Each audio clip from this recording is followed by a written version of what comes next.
offering of images to mark the palace's preservation of lineage, the sort of thing that required more ceremony than substance in troubled times.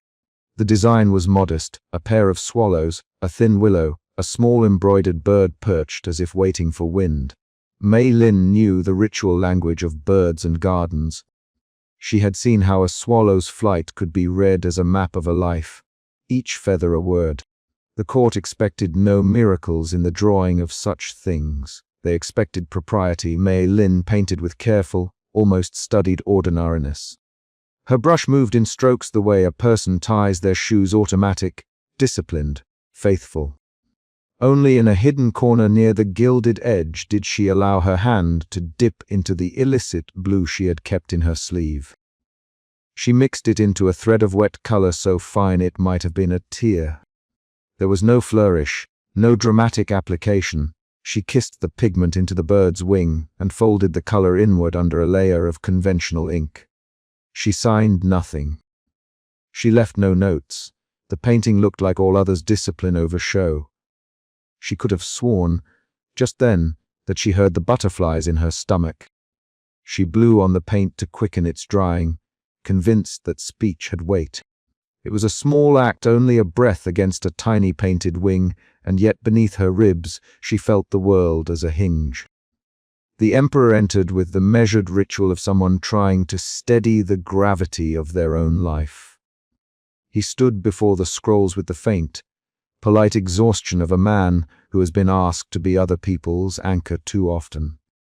Mei Lin set the scroll in the usual place and retreated just a step, hands folded, because any further would be immodest for an artist in the presence of sovereign purpose. For the hall it was a small thing of optics. He would be shown the scroll. The court would be shuffled through the motions of praise. The secretary would whisper the proper dedications. But the human body shortcuts itself to what it needs. The emperor's gaze found the bird the way a hand finds an old scar. He paused, and it was the first true pause anyone remembered, not the perfunctory halting of a man who does not like the ritual, but a breath arrested by a memory's presence. Is that he said, but his voice broke as if the words were brittle. He reached for a name that would have once been easy. Is that Meng? A young attendant standing near looked at the emperor as if startled awake. Your Majesty. He smiled then in a way that made people who had only ever seen him as an article of state suddenly remember that he had been a child in a courtyard at some older time. Meng, who used to feed the swallows when I was little. He would whistle and they would come. He wore a red sash. The sentence fell like a pebble into a pond. The surface rippled along the ranks of courtiers. Someone in the back half of the hall gasped as if remembering a small, private joy. Consort Lion was there that morning, standing at the edge of the emperor's shadow. People said she had always been able to still the emperor's unrest with a song or a stitch. She watched now with a kind of soft concentration that made her look younger, as if memory had sharpened rather than dulled her features. Her fingers twisted something in the folds of her sleeve, an old habit. Mei Lin saw the movement and, on instinct, met Lion's eyes. Lion nodded and the small box at her waist looked suddenly heavier. Later, in a quiet corridor, she would hand Mei Lin a sliver of thread, the color of dried pomegranate, an almost invisible concession of trust and danger. For the moment, however, there was only the emperor's astonishment. He mouthed the line of a poem, the characters sounding in his throat like a remembered tune. Mei Lin had learned those lines as a child. They had been taught in the schools with ribbon-thin calligraphy. The words sounded fragile on the emperor's lips, but they were real. The court stirred. Some faces were commoners' faces, suddenly remembering a song. Others were ministers who saw in a footnote a potential threat. The Grand Secretary was not present in the hall, but the ripple they felt suggested he would soon sit up, like a man feeling draft wind under his robe. After the ceremony, as people moved like shivers through the palace corridors, Court Attendant Wen found himself carrying a small story as if it were a live bird wrapped in paper. He called him Meng when told a maid as they passed the tea booth, and the maid's eyes lit. He remembered a name. He remembered a poem. Rumor is an animal that cannot be caged. By noon the whisper had folded into the palace like the scent of plum blossoms. By afternoon it had been stitched into the talk between seamstresses, and by evening it was the candlelight gossip of the inner court. Mai Lin left her studio with the steady gait of someone who had done her duty. Yet even as she tried to fold the moment back into the ordinary, she felt the weight of what she had done like an ache along the bones. The forbidden pigment had worked with the tenderness of a medicine. She had tasted what it could do, and the taste had been sweet and terrible. Consort Lion found her later in a small room that smelled of boiled tea. She did not speak of the emperor's lapse in the blunt way ministers might have. She spoke of embroidery, of red that once buttoned an emperor's sleeve and carried the memory of a summer so complete that the scent of it seemed to exist still in the threads. There are things we keep in our hands because they remember what we cannot, Lion said, opening the small chest she kept under her bed. She drew from it a cuff, cream silk where a rose had been once brilliant. Mai Lin held it as if it were an offering. Lion touched the faded petal with the reverence of someone reading an old letter. He laughed in the garden when he was young, before tidings and duties took him. He laughed like the sound of water from a new well. I have kept this because when I stitch that shade back her voice caught. He will know the morning again. Mai Lin knew too well the politics of such offerings. To stitch a forbidden hue, to supply the emperor with a color that had been outlawed for its origin in a southern court, was to make a map of allegiance and of trespass. Yet the cuff in Lion's hand was small and personal. It felt like something that could be smuggled between ribs and held close against a failing heart. It is thin, Mai Lin said. If I can, I will test it, only a thread. Only to see if Lion's eyes were quick and bright. Only a thread, she agreed. You do not understand how lonely it is to watch a man we love forget the music that held him whole. If color can call him back for even a single afternoon, is that not worth the hazard? Mai Lin wanted to answer with the logic of those who feared consequence. You cannot revive a dynasty with stolen color. You cannot open a door and not expect the room to be searched. Instead, she reached for the embroidery, and her fingers found the place in the silk where the seamstress had once hidden a scrap of blue. For a moment she let herself imagine a different world, a courtyard flooded with laughter, the emperor running a small hand along a swallow's wing, the sound of clapping as a child. Her hand trembled and the trimmer felt like fidelity. She said nothing about her secret smear on the scroll. The palace was an organism that would blame the weakest limb first and the cleverest later. Secrets were stitches that held. If they came loose, everything could unravel. That night the court woke again to a different kind of sound, not silence, but low talking. Servants who had passed through the ceremony said the emperor's eyes had lit for a moment, and whispering men with pensions and plans for keeping favor heard in that gleam the shape of opportunity. Somewhere Mai Lin did not know where yet a pen would scratch at a dossier. Someone would log the oddity under the category of an anomaly that required investigation. The Grand Secretary would be told, and he would add color to his list of things to banish. Mai Lin slept poorly. She dreamed that the blue she had painted spilled like water across the palace floors, and that people, once dampened by it, gingerly remembered their first loves and chose to keep them.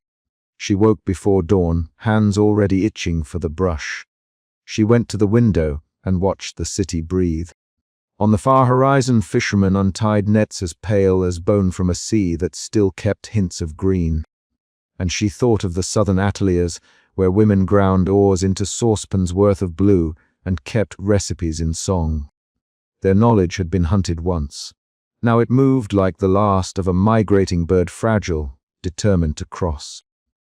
The day after the ceremony, a small envelope arrived on Mai Lin's workbench, slipped across by a hand that knew the exact tap of concealment, a single thread of pomegranate red, wrapped in oiled paper. It was not the most dangerous thing in the world, only a thread, and yet the weight of it felt like a loaded bell. There was a note written in a hand Mai Lin had come to trust, for a stitch, for a name. L. The court's engine would now get to work, grinding out angles and motives. Some would say the restored color was a trick of lighting. Some would call it a coincidence. Others would feel it as a wound, an idea that the past might be reshaped without the consent of the powers that had outlawed it. Mai Lin understood all these things as if they were her own bones. She set the thread on the table, closed her fingers around it, and for the first time placed her palm over the page in her private journal where old women had written recipes in song. She traced the characters as if tracing a constellation and asked herself, quietly, if memory is wax and color the flame, what would you risk to warm a life? Outside, water moved through the city canals. A maid came racing by the studio with news a rumor like a small bright coin. The palace would not remain indifferent long. Mai Lin felt the future like a gust against a lantern flame. It might blow the light higher or snuff it entirely. She picked up her brushes and began to work, knowing that each stroke she made would be weighed like a prayer and like a crime. She painted not for triumph, but because some things, stitches, names, songs must be tended until they become, in their small way, a kind of resistance. And somewhere beneath the palace floors, where the old ledger keepers wrote history like an arithmetic of loss, papers would soon be marked, a flurry of meetings summoned, a petition redrafted, a secretary forefingered through inventories of dyes now illegal. Grand Secretary Shen would smell the change. His mouth would form a tight line. The day had revealed that color might awaken a man. The day had also given officials a reason to sharpen their knives. Mai Lin did not know if the emperor's momentary clarity would be an ember to an inferno or a single candle in a cathedral of dark. She only knew that she had set a small thing in motion, and that for all its fragility. The bird she had painted its hidden wing, kissed by forbidden blue, had flown. The question now hung above the court like an unspooled banner. Who would claim it, and who would cut it down? At dusk, as the light gathered itself into a single thread, someone knocked on the door to the Grand Secretary's wing. Men in crisp black robes were already whispering. The palace turned its face toward judgment. Behind Mai Lin the painted bird waited, its wing dry and secret, as if nothing had happened at all. But she felt, in the tiny place between her shoulder blades, the first true fissure of a larger story.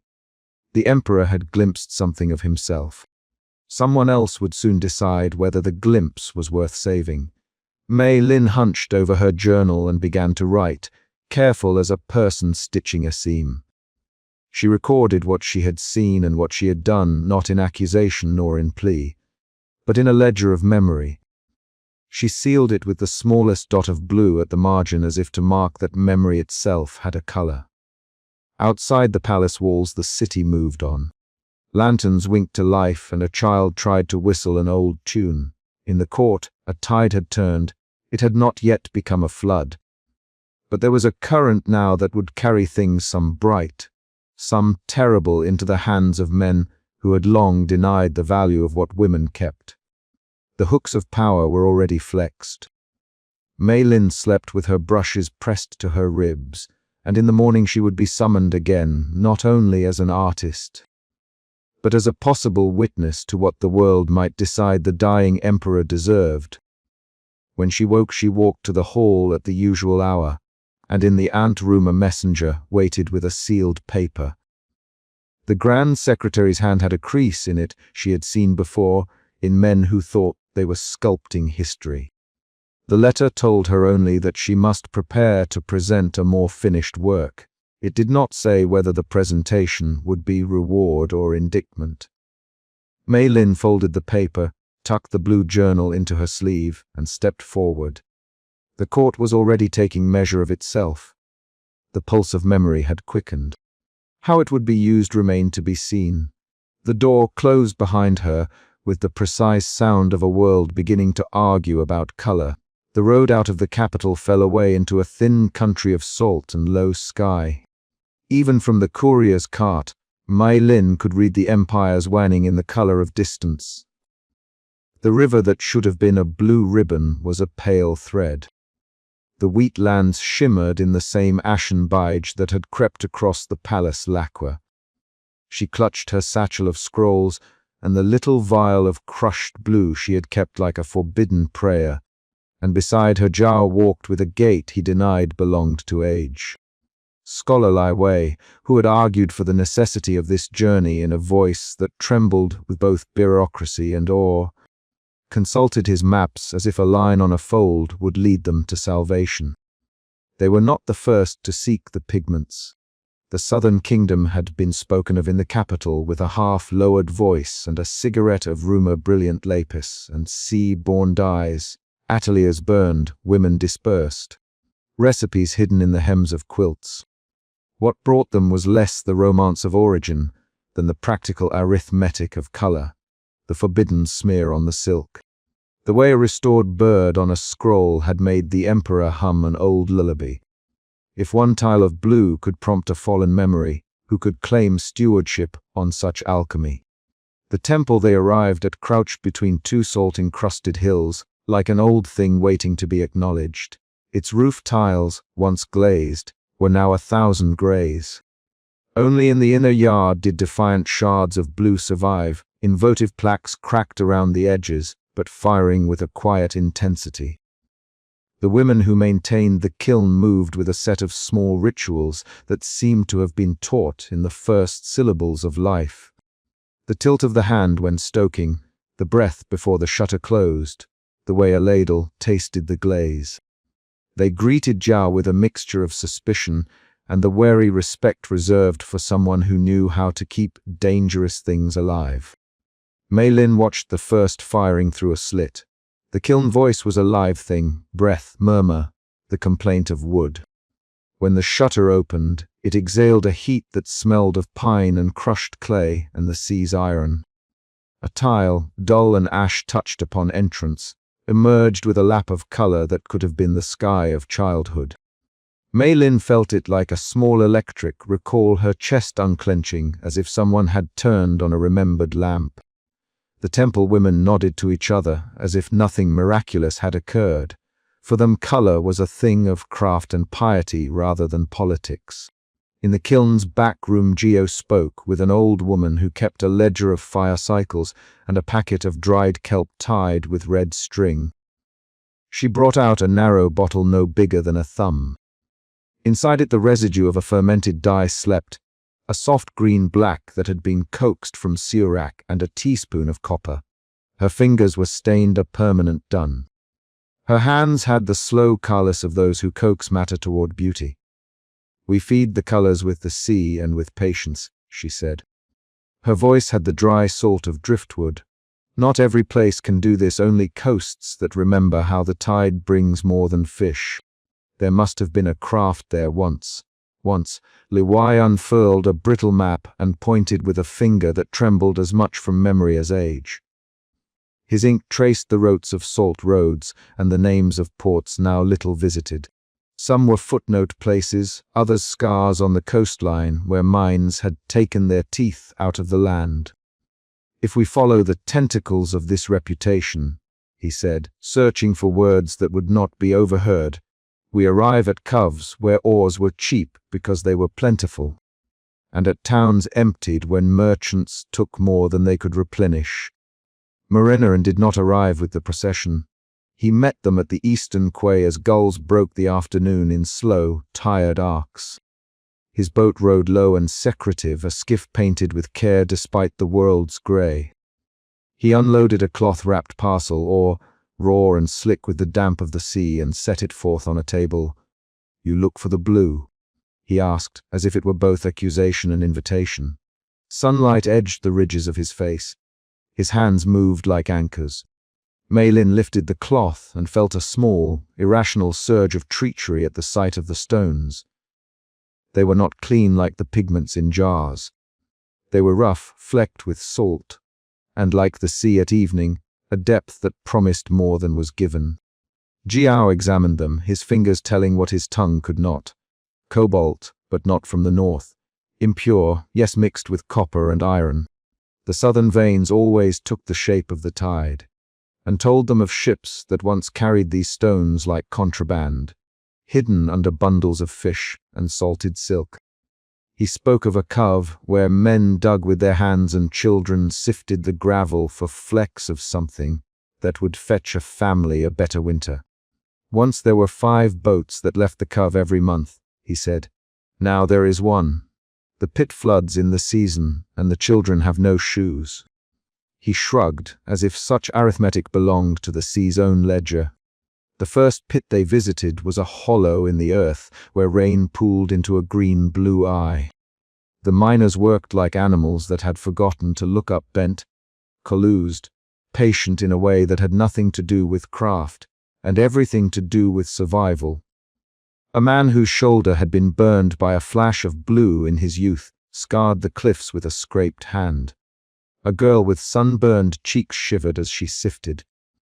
One woman, old in the way of those who had watched enough cartwheels and coffins to know a country's true measure, found a piece the size of a thumb and held it like a talisman. There was a time, she said to Mei Lin in a voice thick with salt and memory, when the color came from the cliffs like rain.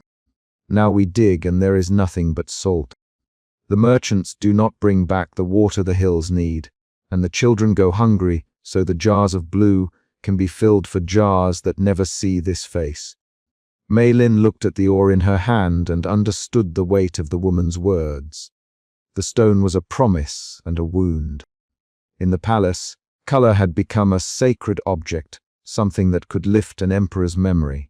Here, color was a commodity that had leached out of the earth. The indignity of it people's bodies traded for a stubborn pigment gnawed at her. Her grandmother's song about grinding rice with or floated up, rice for the hand, stone for the soul.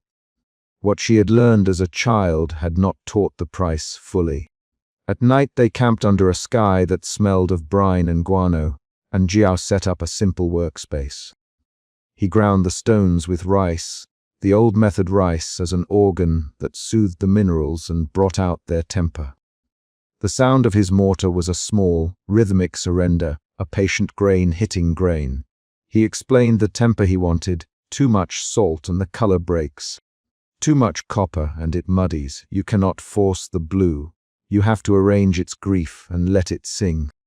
Mei Lin worked alongside him with hands that remembered childhood rhythms, the movement of stone, the wet flash of mineral, the patience of turning grit into a song. Lu Wei watched, translating the quiet into marginal notes and cross-referencing a footnote in a brittle ledger that spoke of ritual offerings to the kilns of the southern courts. Marinaran, sitting near the little fire, listened as if these motions might be a liturgy he had forgotten. They returned to the temple kiln with a small cache wrapped in salted cloth. The women tested the paste in a tiny glaze sample and proclaimed the color true. A blue that was neither northern lapis nor the pale garden blue of court porcelain, but a deep, ocean-suggested blue with a vein of green that made it seem alive. The kiln took it like a prayer and returned it as proof that somewhere something still remembered how to make the world sing in pigment. Yet every success brought a line of shadow. Lu Wei, poring over a map by lamplight, found records of forced levies placed on fishing villages to supply oars. The same ledger contained a note about an edict in which provincial magistrates had been paid in jars of blue to hush uprisings. Each mention tied the pigment to a politics of extraction that had been exercised when the southern kingdom was suppressed.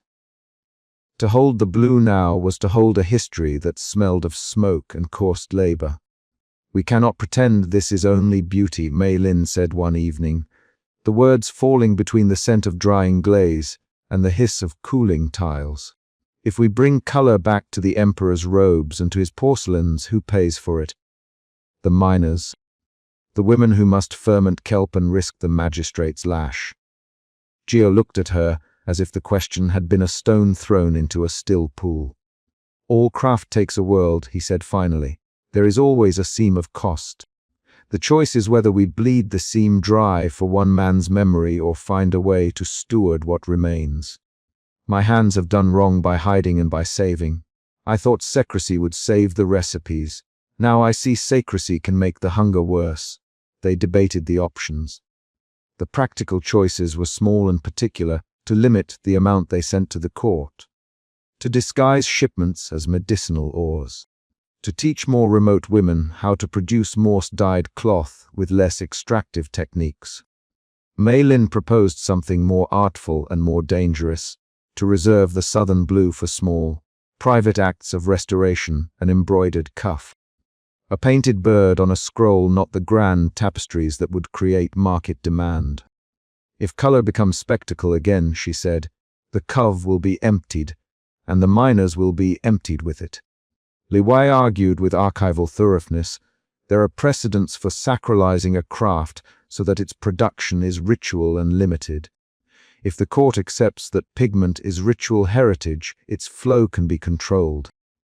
But that requires a different bargain with power, public acknowledgement, and institutional protection, something the Grand Secretary will never grant without price. Marinaran, who had made his life in the grey space between law and need, had a simpler answer. You must ask the people who dig whether they will trade color for themselves. If they do not want to, then bring less. If they do, then at least let it be their choice. He spoke without a scholar's theory, and in that speech was a bluntness that struck them. They tested a new process that borrowed from temple women: ferment kelp longer to reduce the need for ore, mix the brittle mineral with organic binders, and temper the glaze with less copper. The resulting blue lost a touch of the ocean's depth, but it kept a memory. That color need not be as deep as the sea to summon memory in a human chest. Mei Lin sat with a sample before the palace carriage the day they left the coast, turning it like a secret between her palms. Its hue was smaller than the sample she had started with, but it stilled her like a small bell. On the road back, they passed a market where a banner, once a burning vermilion, hung limp. Children chased a dog beneath its shade, and the dog's fur bore salt streaks. An old woman selling seaweed glanced at Mei Lin and, with the brevity of small kindnesses, offered a scrap of quilt whose hem held a thread of forbidden indigo. Keep the light small, she said, and then, as if the words might be theft, folded her hand and pretended she had said nothing. Mei Lin understood. Color would only survive in fragments, in quiet resistances. When they re-entered the capital, their clothes carried the scent of kiln smoke and the sharp, faint tang of salt. The palace gate received them like a patient animal that had not been fed for a long time. Mei Lin thought of the emperor's face and of the way his eyes had brightened at a single blue bird. She thought of the miners' hollow cheeks and the women by the kiln who kept recipes in the muscle of their hands. The problem of restoration, she realized, was not merely technical but ethical. Every brush stroke could become an account ledger. Every restored robe might be a ledger entry that fired another pit and emptied another cove. Jiao walked with a small, subdued pride. We have what we need to make small miracles, he said. But miracles should not be made like taxes. We must teach. We must be modest. Li Wei arranged a cover for the shipment and hid it among the apothecary wares of a sympathetic physician. He drafted a petition in clipped antique language that framed the pigments as ritual substances, not commodities to be sold in markets. It was a gambit, an attempt to force the state into a role of steward rather than exploiter. Mei Lin signed the petition with a hand that trembled less from fear than recognition. Her craft had become a moral instrument. That night, in a borrowed room at an inn, she sat by the window and unwrapped a pinch of the tempered blue. She rolled it between thumb and first finger as if it were a prayer bead. It did not look like much less brilliant than a mouthful of sea, more like the memory of a sky, but she understood its power. The pigment would restore a detail, a laugh, a line of a poem. It would not remake the empire. It might make a man remember his father. It might bring a woman to weep into the hem of a restored cuff, and for that she would risk a great deal. But she would not